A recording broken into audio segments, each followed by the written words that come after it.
Hi, this is Kimberly. This is a synopsis and a critique of Chapter 22 of the book Letters from Christopher, Tragic Confessions of the Watts Family Murders. The book is by Shanann and this chapter is titled Evidence.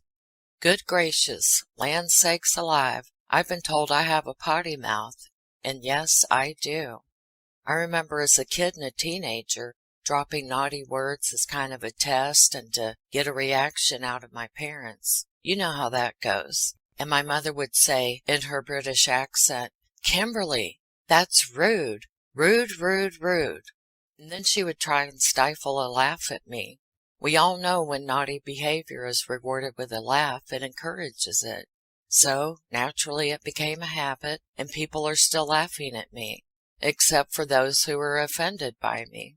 My mother would explain to me that proper young ladies did not use foul language, and I would, in all of my innocence, ask her if it was okay for moms then, because she would cuss like a drunken sailor when she got wound up. Suddenly, I would be sitting in my room staring at the wall with no TV or dessert. I did ask my mom a few times to explain to me what a bloody sod was. She never did. All I know is that my father was one. My timing was probably off because it never occurred for me to ask her when she wasn't pissed at him. And that was most of the time, now that I think of it. And if you don't like it, well, heavens to Betsy, this probably is not the channel for you. But some, I'm sure, can look past it because I'm also a very compassionate and empathetic person as well, with several bad habits. But I'm just willing to bet some of you, a few of you at least, have a bad habit or two of your own, such as, I don't know, being an asshole. I mean, acting like a blankety blank blank to me in the comment section of my channel, unprovoked. I didn't ask you to come here. However, everyone is welcome. I would like to share this wild and reckless thing that I do. If, say, I've happened upon a video on YouTube that catches my interest, and I begin to watch it and it's not up to my taste, I don't bless out the channel creator. They have no idea that I am out there, so they didn't make the video or the channel for me. But I'll check out the comments sometimes just to see what the vibe is, and people are there all happy and shit, praising the channel owner. And I'm like, all right, well, God bless America. Shut the front door. Good for them. And then I go on my merry way. And to those that continually ask me, why do you do so much of this Chris Watts stuff? Well, 'cause I want to. Why do you watch football or eat sushi? For God's sake, I'm not going to get all mad and go off on you. You would tell me to shut up, get out in front of the TV, and order you some sushi. And I do Chris Watts stuff because people want it, and I want it. It always baffles me when someone has purposely sought out a Chris Watts video, and then they go off on me about doing it. Why are you searching it out? Well, shucks darn, I'm sure YouTube appreciates you donating your time to please the internet. But if you are an asshole, you will be hidden on my channel. Well, gadzooks, I don't need you marshing my mellow. I'm a positive person, damn it. So this will prompt people to insult me, so go ahead. I can put you out of my sight and out of my mind with a click of a button. I wish we could do that in real life. So go ahead, sassy pants, bring it. But more importantly, why are you here? Why did you seek me out? If I annoy you so much, why must you torment yourself so? Be kind to yourself. It's rough on the mind, body, and soul when you're not kind to yourself. Find another video that adds joy or value to your life.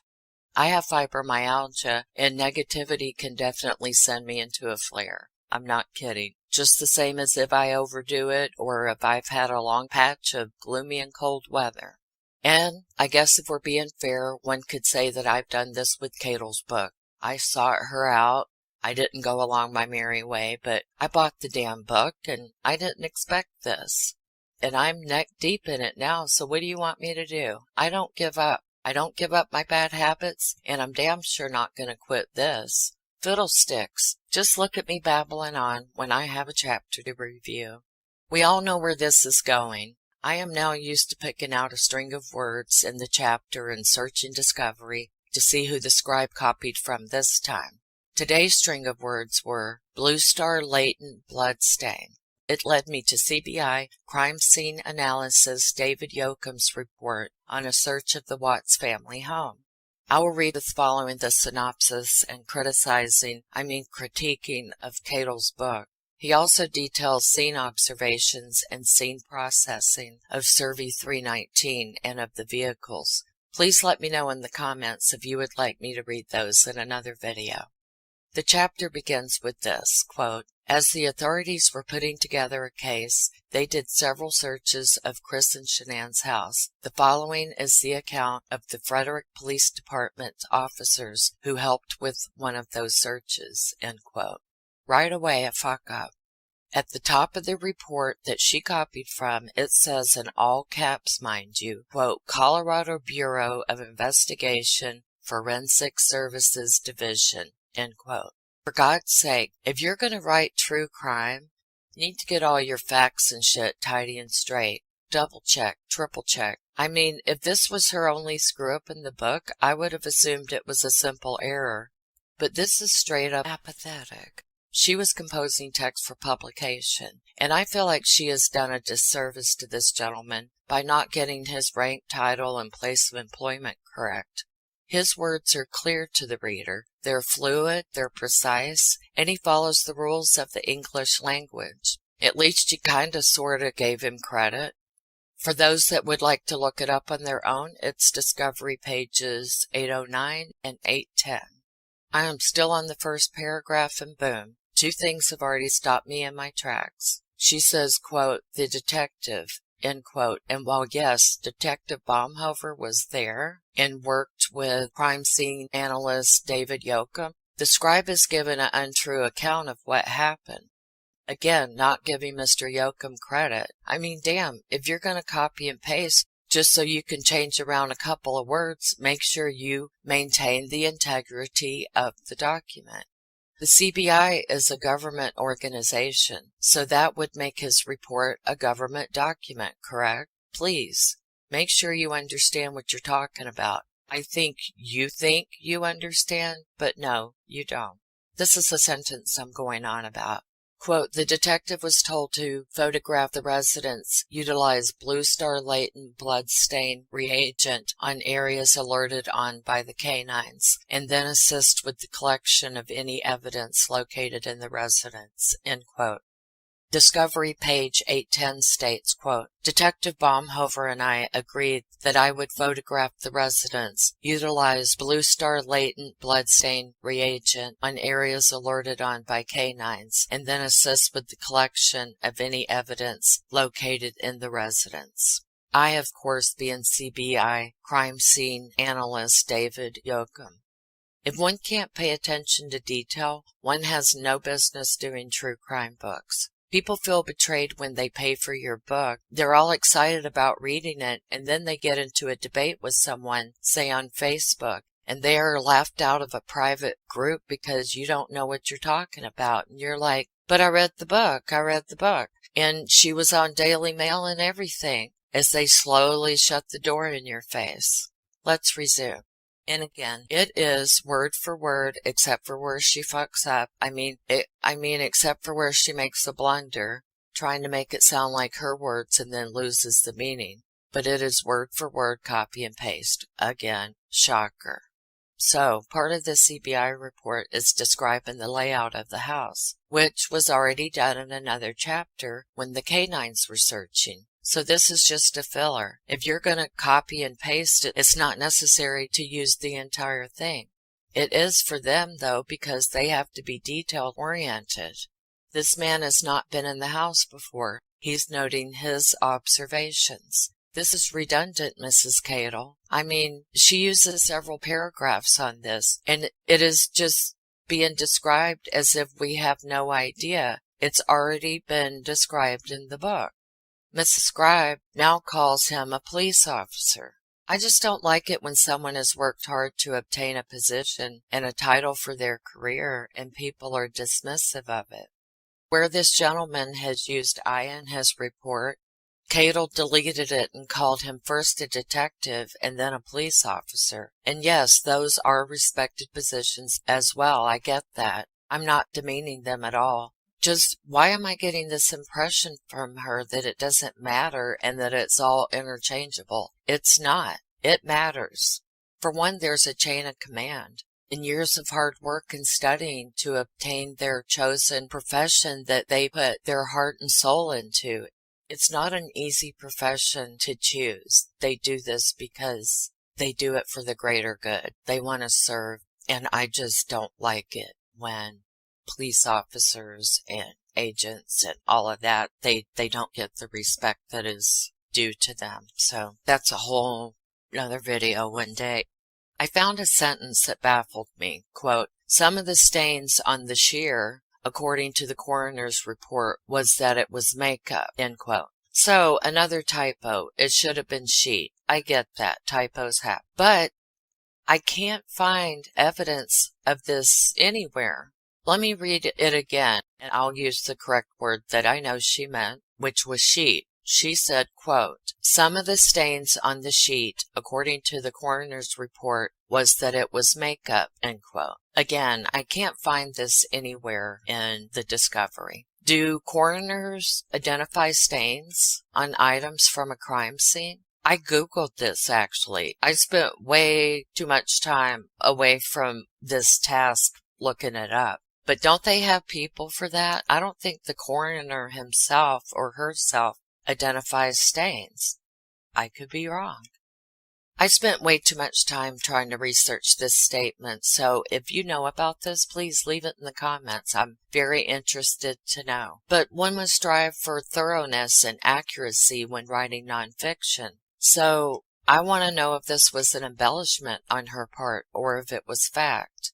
And again with the Survey 219, just like I think it was last chapter, another typo, Survey 319. So this all came from Discovery page 816 for those who would like to look it up. And then the scribe lists items taken from Survey 319 in this part of the chapter.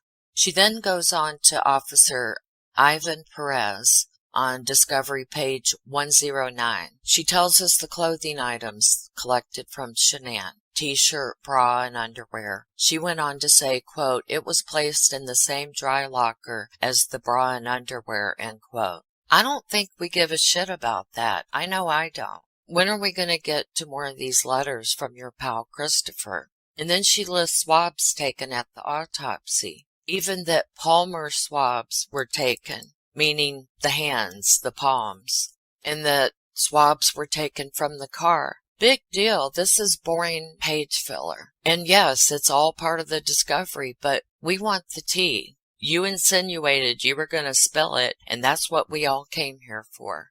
I hate being disappointed. But she got all the swab info from Officer Amanda Purcell's report, and I just want to recognize her report too. She copied it word for word. This was on Discovery page 1078. I mean, there's so much more interesting things from this case that could have been told in her own words. The swabs taken as, well, yeah, they're going to do that in every murder situation. We want to know what is unique to this case, and there's plenty. This is its very own, very unique case.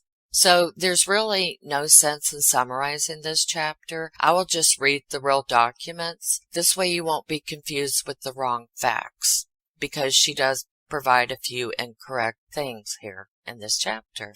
Officer Ed Goodman provided the stellar report for the final dull and lackluster part of this chapter, which was Discovery page 72.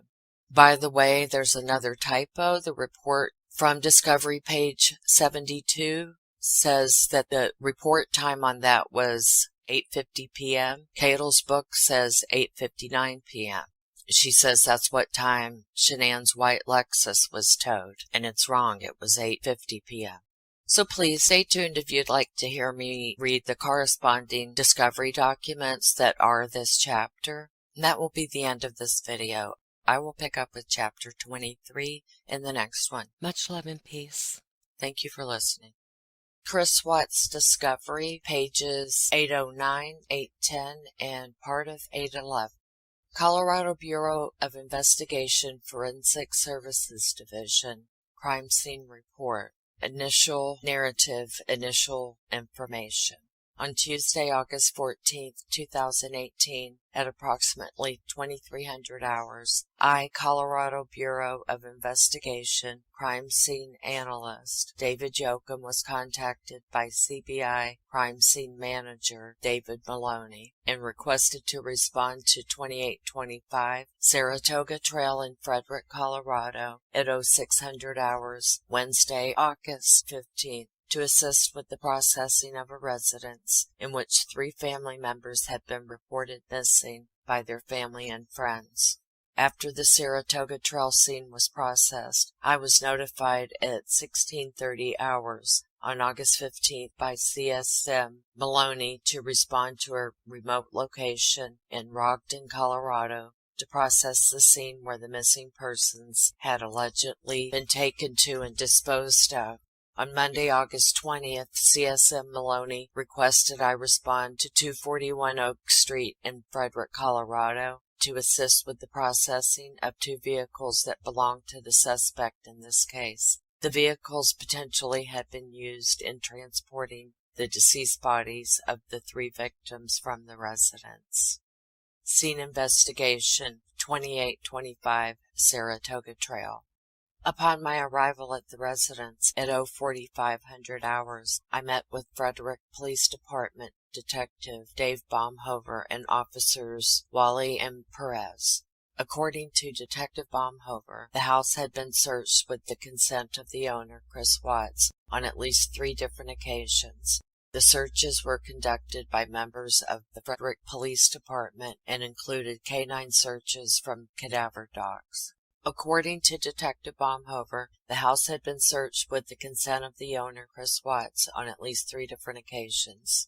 The searches were conducted by members of Frederick Police Department and included canine searches from cadaver dogs. Detective Baumhover also stated the owner, husband, and father of the missing woman and children, Chris Watts, had given consent to collect any and all evidence that police could use to locate his missing family. Chris Watts also stated to Detective Baumhover the home could be processed with forensic methods to obtain evidence relating to his family's disappearance. Detective Baumhover and I agreed that I would photograph the residence, utilize Blue Star latent bloodstain reagent on areas alerted on by the canines, and then assist with the collection of any evidence located in the residence. It was agreed upon that the CBI would not collect the evidence. Frederick Police Department would collect and package all evidence located in the search.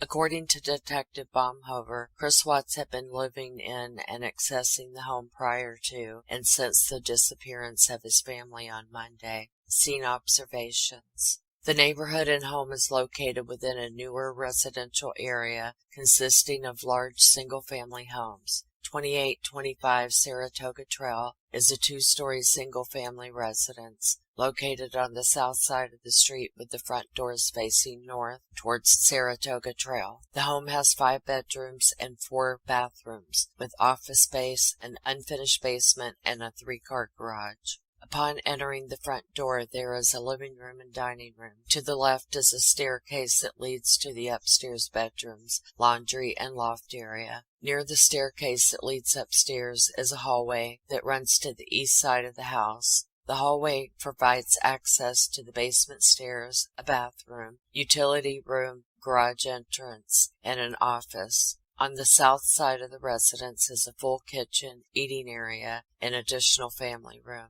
A door on the south side of the kitchen opens to the backyard of the home. The upstairs portion of the home consists of 3 bedrooms, a playroom, laundry room, and a central living/television room.